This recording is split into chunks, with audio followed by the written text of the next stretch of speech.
Hi, Josh Liddy, voice Love.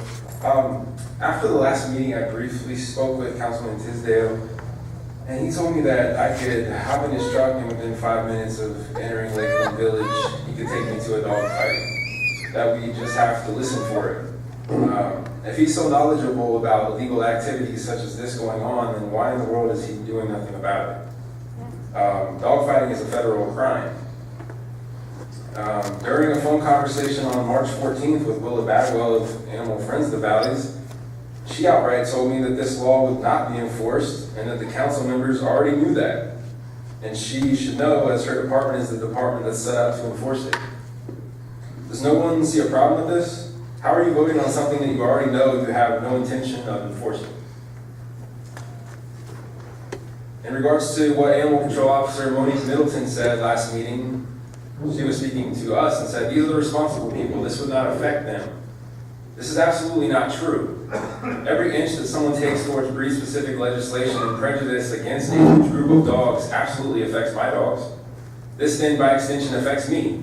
My dogs are my family members, so any unjust law meant to imply that my dogs are different or dangerous certainly does affect me and my dogs. It perpetuates stereotypes and scapegoats millions upon millions of dogs for basically society's ills. And then we have Alan Drusi's and his porn comparison in regards to identifying dogs. A Victoria Voice study, which was in part done at the very shelter that he works at, showed that 73% of the time animal control officers and shelter workers get it wrong when their guesses regarding breed are compared to actual DNA evidence. Study-wide, this is out of over 900 dogs. Drusi knows both Dr. Voith and Dr. Irizarry. They're the ones that did the study. And this information was just discarded by Riverside County.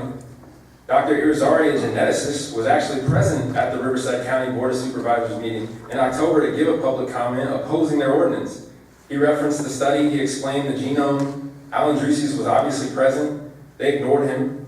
Irizarry also referenced the 2010 study done by geneticist Elaine Ostrander, which showed that the morphological appearance of a dog is controlled by 50 genes out of the 20,000 genes that make up a dog's genome. That's actually 1/4 of 1%. And so when you say a dog looks like a pit bull, you're actually saying it has 4 or 5 genes that affect its physical shape, its head shape, its snout, and it has no basis whatsoever on its behavior.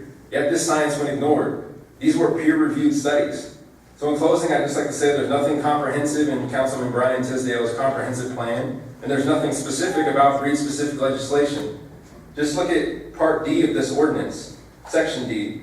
What is the process of the appeal hearing? Is a DNA test done? Who then pays for the DNA test? And at what percentage constitutes a pit bull mix? None of this is even remotely spelled out in your ordinance. Thank you.